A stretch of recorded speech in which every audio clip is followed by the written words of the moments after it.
Good morning and welcome to BOTB HQ in Parsons Green, South West London. My name is Christian Williams, the presenter here at BOTB. And we're here this morning to judge the latest Dream Car competition, which ran from the 24th to the 30th of August 2020. And just before I hand over to our lawyer, Alex, this morning, massive congratulations to last week's winner, Andrew Boyle, winning that incredible Tesla Model 3 plus £20,000. I'm now going to pass over to Alex Evans from Onside Law Hall, oversee the proceedings this morning. Thanks, Christian. My name's Alex Evans from Onside Law, and I'll be overseeing the judging this morning. Firstly, I can confirm that all the competition data has been passed to the auditors, Wilkins Kennedy.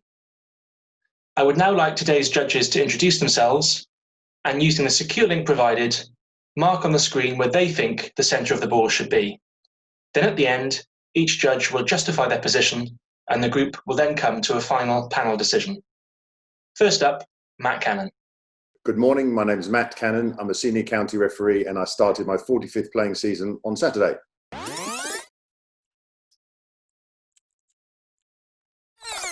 I'm Nigel Hicks. I'm a experienced Supply League referee for the best part of 30 years now and also a football administrator.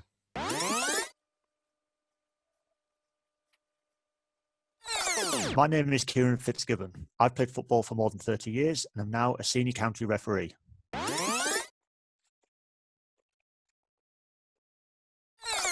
Good morning, my name is Leo Donnellan. I'm an ex-professional football player, having been with Chelsea, Fulham and Leyton Orient.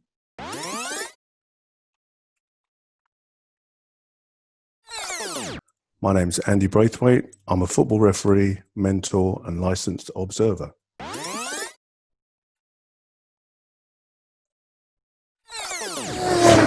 Matt, please now talk us through your decision.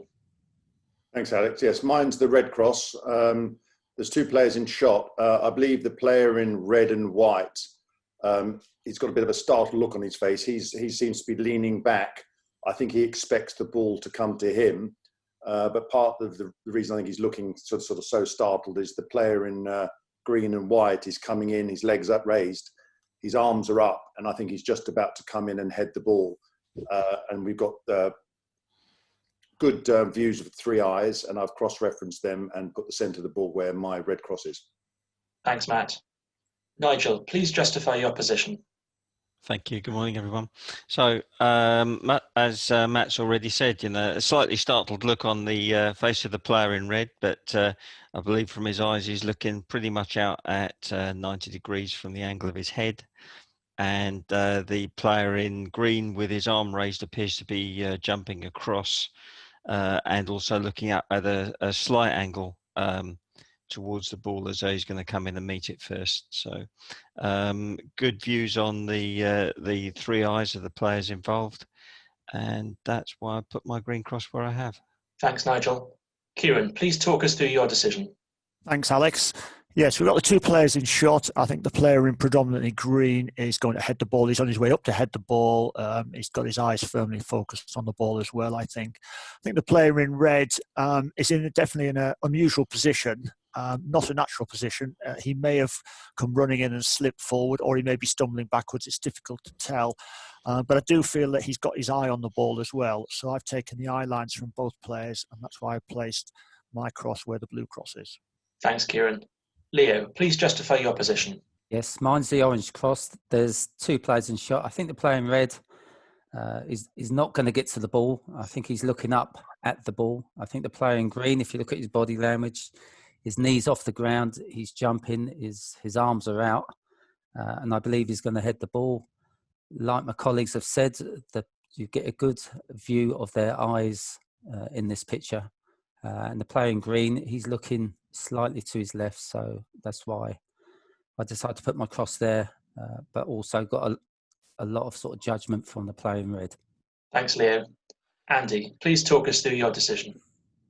Thanks, Alex. Good morning. I feel that the guy in red and white to the right-hand side of our picture, I feel that the ball is dropping into him. I think that with his arms out, he's steadying himself to either bring the ball down on his knee, chest, whatever, but he has come to a full stop, to a bit of a halt.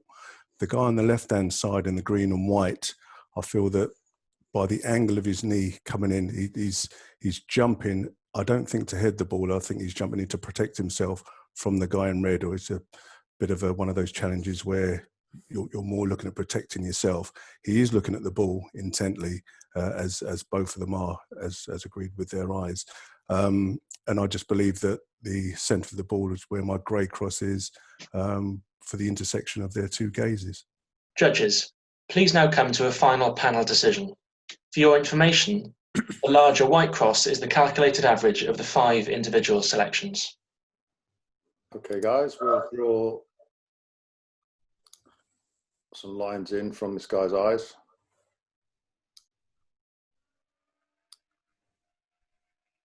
It's a fairly narrow spread from the guy in green.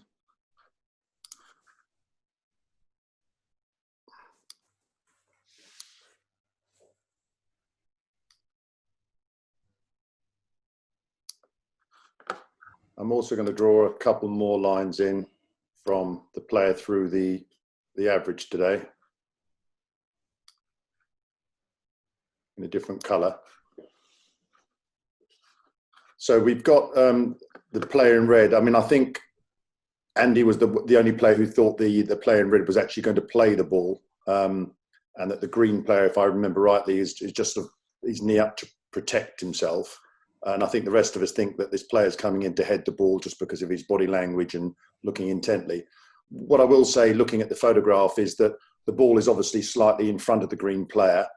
So our choice, although it's not badly spread, it's not out to the no one sort of way out, but the ball is in front of them. So I think the ball's coming into the player in green, or he's coming to meet the ball.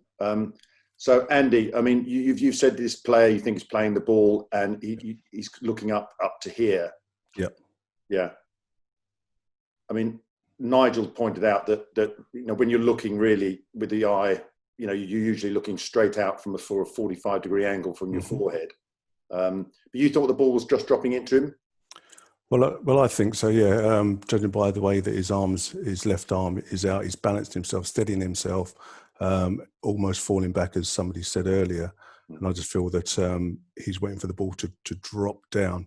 The guy, to me, in the green and white had been coming in at a bit of pace.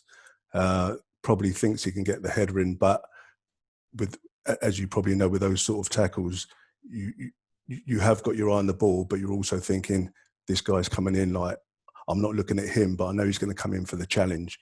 And I just felt that his body language with his left knee up is one of those ones to try and protect himself from the incoming challenge. But as I said, basically, I just feel that they are both dead set on the ball. But yeah, it's. Yeah. I mean, Leo, you I think pointed out that you thought, and I sort of agree with you, that the player in red is either slipped or he's sort of stopped and leaning back. I.e., he's the player in green is just about to take off, and the player in red is sort of slipped in or misjudged, came to a grinding halt. Yeah, exactly that, Matt. I think the player in red is. I don't think he's going to get to the ball. I think maybe he's waiting for the ball, but the ball's above him. But mainly from the player in green, my interpretation is I kind of feel he sort of ran onto the ball and now he's jumped. Yeah. And he's got movement towards the ball, whereas the other guy's kind of waiting. Yeah. And Nigel, you're just the highest. You're sort of in line with me, just a little bit further away.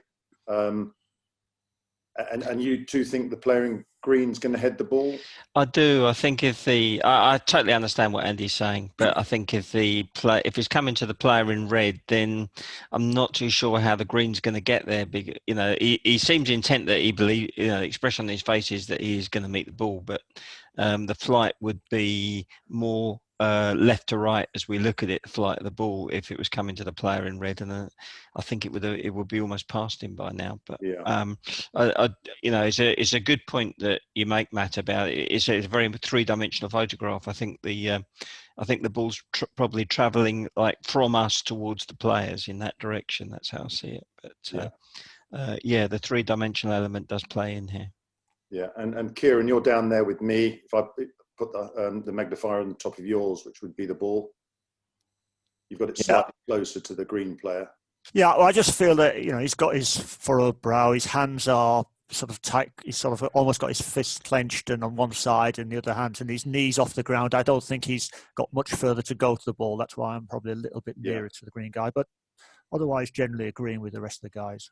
Yeah, I mean, if I took Andy out, it just moves further down. And personally, I mean, we don't discuss this an awful lot, but if a choice is a bit further away than us, and we use the calculated average, if I magnify over the calculated average, it encompasses 3 of our choices on this competition, and then just clipping Andy and Nigel's.